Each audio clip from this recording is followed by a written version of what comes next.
ಗ್ಯಾರಂಟಿಯ exclusive ಸುದ್ದಿ ಅಂದ್ರೆ ನಿನ್ನೆ ಇಡೀ ದಿನ ಕೂಡ ಮಂಡ್ಯದ ಮದ್ದೂರಿನ ಪರಿಸ್ಥಿತಿಯ ಬಗ್ಗೆ ಅಲ್ಲಿನ ಚಿತ್ರಣದ ಬಗ್ಗೆ ನಿಮ್ಮ ಮುಂದೆ ಇಟ್ಟಿದ್ವಿ. ಬಟ್ ಈಗಲೂ ಕೂಡ ಏನಾದ್ರೂ ಪರಿಸ್ಥಿತಿ ತಿಳಿಯಾಗಿದೆಯಾ ಅಂತ ನೀವು ಪ್ರಶ್ನೆ ಮಾಡಿದ್ರೆ ಇಲ್ಲ. ಈಗಲೂ ಕೂಡ ಮದ್ದೂರಲ್ಲಿ ನಿಷೇಧಾಜ್ಞೆಯನ್ನ ಜಾರಿ ಮಾಡಿದ್ದಾರೆ. ಈಗಲೂ ಕೂಡ ಜನ ಮನೆ ಬಿಟ್ಟು ಆಚೆ ಬರದೇ ಇರುವ ಪರಿಸ್ಥಿತಿ ನಿರ್ಮಾಣ ಆಗಿದೆ. ಯಾಕೆ ಅನ್ನೋದು ಪ್ರಶ್ನೆ. ಉದ್ವಿಗ್ನಗೊಂಡಿದ್ದ ಮದ್ದೂರಲ್ಲಿ ಇನ್ನೂ ಬಿಗುವಿನ ವಾತಾವರಣ ಮುಂದುವರಿತಾ ಇದೆ.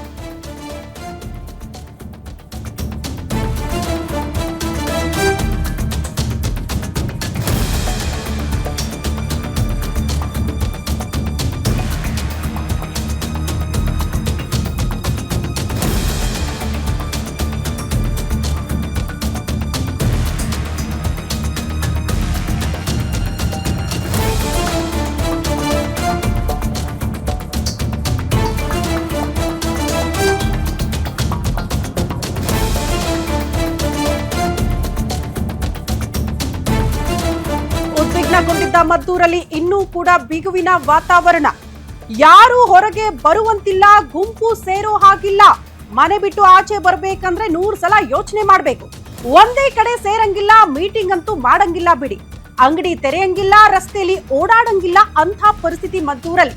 ಯಾರಾದ್ರೂ ಗುಂಪು ಸೇರಿದ್ರೆ ಮತ್ತೆ ಲಾಠಿ ರುಚಿ ತೋರಿಸೋದಕ್ಕೆ ಪೊಲೀಸರು ಸಿದ್ಧರಾಗಿದ್ದಾರೆ. ಬೂದಿ ಮುಚ್ಚಿದ ಕೆಂಡದಂತಿರುವ ಮದ್ದೂರು ಪಟ್ಟಣ. ಮದ್ದೂರಿನಲ್ಲಿ ಎಲ್ಲಾ ಕಡೆಯೂ ಕೂಡ 144 ಸೆಕ್ಷನ್ ಅನ್ನ ಜಾರಿ ಮಾಡಲಾಗಿದೆ.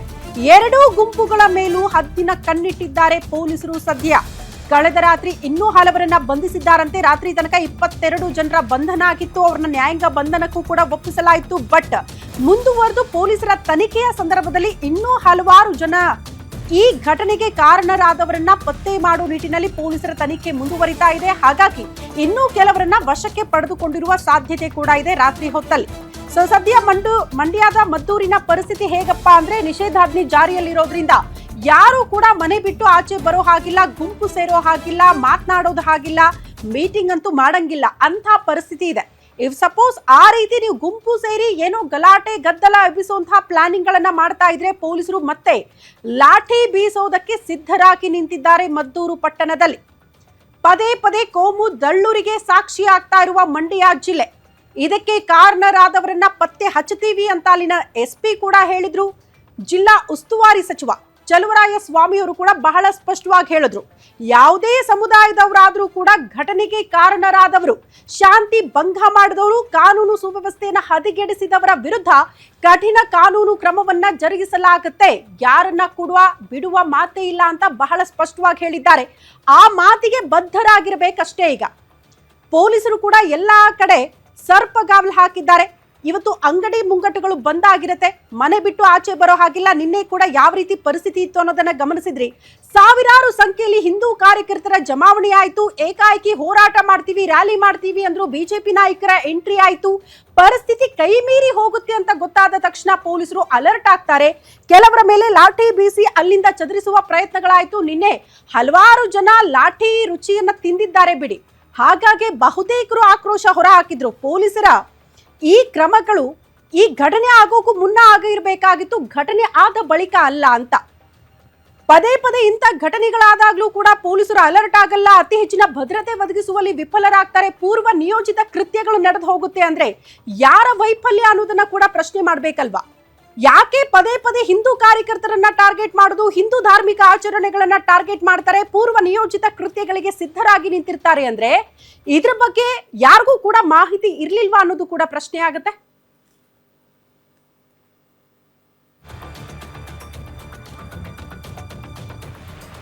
ಈ ಬಗ್ಗೆ ಮತ್ತಷ್ಟು ಡೀಟೇಲ್ಸ್ ಅನ್ನ ಪಡ್ಕೊಳ್ಳೋಣ. ನಮ್ಮ ಪ್ರತಿನಿಧಿ ರಾಘವೇಂದ್ರ ನೇರ ಸಂಪರ್ಕದಲ್ಲಿ ಜಾಯಿನ್ ಆಗ್ತಿದ್ದಾರೆ. ರಾಘವೇಂದ್ರ, ಅಟ್ ಪ್ರೆಸೆಂಟ್ ಮಂಡ್ಯದ ಮದ್ದೂರಿನ ಪರಿಸ್ಥಿತಿ ಯಾವ ರೀತಿ ಇದೆ ಅಂತ? ಶ್ರುತಿ, ಏನು ಮೊನ್ನೆ ರಾತ್ರಿ ಆದಂತ ಗಣೇಶ ವಿಸರ್ಜನೆ ವೇಳೆ ಆದಂತ ಕಲ್ಲು ಎಸೆದ ಪ್ರಕರಣಕ್ಕೆ ಸಂಬಂಧಪಟ್ಟಂತೆ ನಿನ್ನೆ ಕೂಡ ಮದ್ದೂರು ಬಂದನ್ನ ಕರೆದು ಸಾಕಷ್ಟು ಹಿಂದೂ ಮುಖಂಡರು ಮತ್ತೆ ಬಿಜೆಪಿ ಪ್ರತಿನಿಧಿಯಿಂದ ಪ್ರತಿಭಟನೆ ನಡೆದ್ರು. ಅದೇ ಜೊತೆಗೆ ಇವತ್ತು ಕೂಡ ಮದ್ದೂರು ಬಂದ್ಗೆ ಇವತ್ತು ಬಿಜೆಪಿ ಕರೆಯನ್ನ ಕೊಟ್ಟಿದೆ. ಹಾಗಾಗಿ ಇವತ್ತು ಮುಂಜಾನೆಯಿಂದಲೂ ಕೂಡ ಮದ್ದೂರು ಪಟ್ಟಣದಲ್ಲಿ ಇವತ್ತು ಅಘೋಷಿತ ಬಂದ್ ಇರುವಂತದ್ದು. ಏನು ಮುಂಜಾನೆಯಿಂದಲೇ ಬೆಳಗ್ಗೆಯಿಂದಲೇ ಏನು ಅಂಗಡಿ ಮುಗ್ಗಟ್ಟುಗಳು ತಮ್ಮ ಸ್ವಯಂ ಘೋಷಿತವಾಗಿ ಬಾಗಿಲನ್ನ ಮುಚ್ಚಿ ಬಂದ್ಗೆ ಬೆಂಬಲವನ್ನ ವ್ಯಕ್ತಪಡಿಸಿವೆ. ಈಗಾಗಲೇ ಕೂಡ ಪೊಲೀಸರು ಕೂಡ ಮುನ್ನೆಚ್ಚರಿಕೆ ಕ್ರಮವಾಗಿ ಹೆಚ್ಚಿನ ಬಿಗಿ ಬಂದೋಬಸ್ತನ್ನು ಕೂಡ ವಹಿಸಿರುವಂತದ್ದು. ಜೊತೆಗೆ ನಾಳೆವರೆಗೂ ಕೂಡ ನಿಷೇಧಾಜ್ಞೆಯನ್ನ ಜಾರಿ ಮಾಡಿ ಪಟ್ಟಣದಲ್ಲಿ ಈಗಾಗಲೇ ಪೊಲೀಸರನ್ನ ಎಲ್ಲಿ ಸೂಕ್ಷ್ಮ ಪ್ರದೇಶಗಳಂತ ಎಣಿಸ್ಕೊಳ್ವೆ ಆ ಒಂದು ಸೂಕ್ಷ್ಮ ಪ್ರದೇಶಗಳಲ್ಲಿ ಈಗ ಹೆಚ್ಚಿನ ಪೊಲೀಸ್ ಬಂದೋಬಸ್ತ್ ಅನ್ನು ಹಾಕಿದ್ದಾರೆ. ಜೊತೆಗೆ ಇವತ್ತು ಕೇವಲ ಬಂದ್ಗಷ್ಟೇ ಇವತ್ತು ಸೀಮಿತ ಮಾಡಿ ಯಾವುದೇ ಪ್ರತಿಭಟನೆ ನಡೆಸಲ್ಲ ಅಂತ ಮಾತುಗಳನ್ನು ಕೂಡ ಈಗ ಬಿಜೆಪಿ ಅವರು ಹೇಳಿದ್ದಾರೆ. ಹಾಗಾಗಿ ಇವತ್ತೇನು ಅಂಗಡಿ ಮುಂಗಟ್ಟುಗಳನ್ನ ಬಂದ್ ಮುಚ್ಚಿಸುವಂತ ಕೆಲಸಕ್ಕೆ ಮಾತ್ರ ಮುಂದಾಗ್ತಾರೆ. ಈ ಮೂಲಕ ಎಲ್ಲೋ ಒಂದು ಕಡೆ ಹಿಂದೂಗಳ ಮೇಲೆ ನಡೀತಿರುವಂತಹ ದೌರ್ಜನ್ಯಕ್ಕೆ ಇವತ್ತು ಖಂಡನೆಯನ್ನು ವ್ಯಕ್ತಪಡಿಸುವ ಮೂಲಕ ಇವತ್ತು ಬಂಧನ ಆಚರಿಸಲಿಕ್ಕೆ ಈಗಾಗಲೇ ಕರೆ ಕೊಟ್ಟಿದ್ದಾರೆ. ನಿನ್ನೆ ರಾತ್ರಿಯೂ ಕೂಡ ಮಂಡ್ಯ ಬಿಜೆಪಿ ಜಿಲ್ಲಾಧ್ಯಕ್ಷ ಡಾಕ್ಟರ್ ಇಂದ್ರೇಶ್ ಹಾಗೂ ಸ್ಥಳೀಯ ಬಿಜೆಪಿ ಮುಖಂಡರಾದಂತ ಏನು SP ಸ್ವಾಮಿ ಅವರ ನೇತೃತ್ವದಲ್ಲಿ ಒಂದು ಸಭೆಯನ್ನು ನಡೆಸಿ ಕಾರ್ಯಕರ್ತರಿಗೆ ಎಲ್ರಿಗೂ ಕೂಡ ಏನು ಇವತ್ತು ಮದ್ದೂರು ಬಂಧನ ತಾಲೂಕಿನಾದ್ಯಂತ ಆಚರಿಸಬೇಕು, ಪ್ರತಿ ಹೋಬಳಿ ಕೇಂದ್ರಗಳಲ್ಲೂ ಕೂಡ ಬಂಧನ ಆಚರಿಸಲಿಕ್ಕೆ ಎಲ್ಲರೂ ಕೂಡ ಸಹಕಾರ ನೀಡಿ ಮತ್ತೆ ಏನು ವರ್ತಕರು ಮತ್ತೆ ಸಂಘ ಸಂಸ್ಥೆಗಳು ಇವರೆಲ್ಲರೂ ಕೂಡ ಬಂಧನ ಬೆಂಬಲಿಸಬೇಕು ಅಂತ ಅಲ್ಲಿ ಮನವಿನ ಮಾಡಿದ್ರು. ಅದಕ್ಕೆ ಪೂರಕವಾಗಿ ಹಿಂದೂ ಸಂಘಟನೆಗಳು ಕೂಡ ಇವತ್ತು ಬಂದ್ಗೆ ಒಂದು ಬೆಂಬಲವನ್ನ ಕೊಟ್ಟಿದ್ದಾರೆ.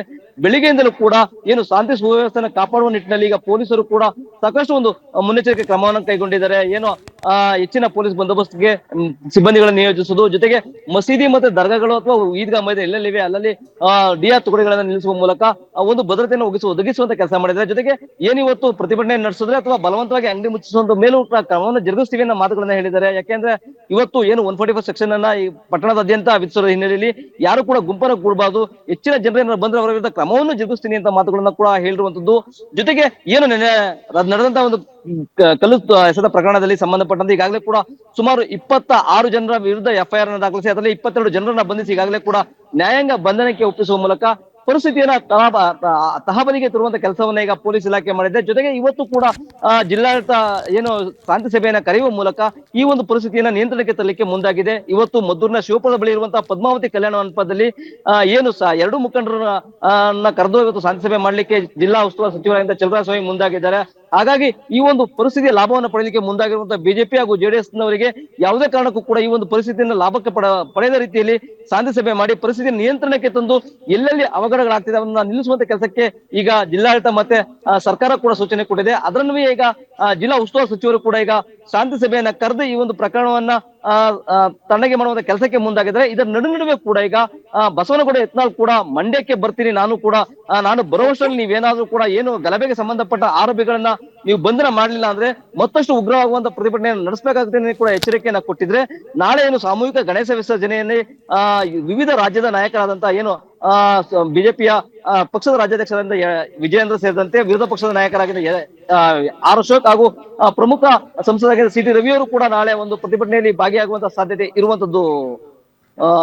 ಓಕೆ ರಾಘವೇಂದ್ರ, ಧನ್ಯವಾದಗಳು ತಮ್ಮೆಲ್ಲ ಮಾಹಿತಿಗೆ.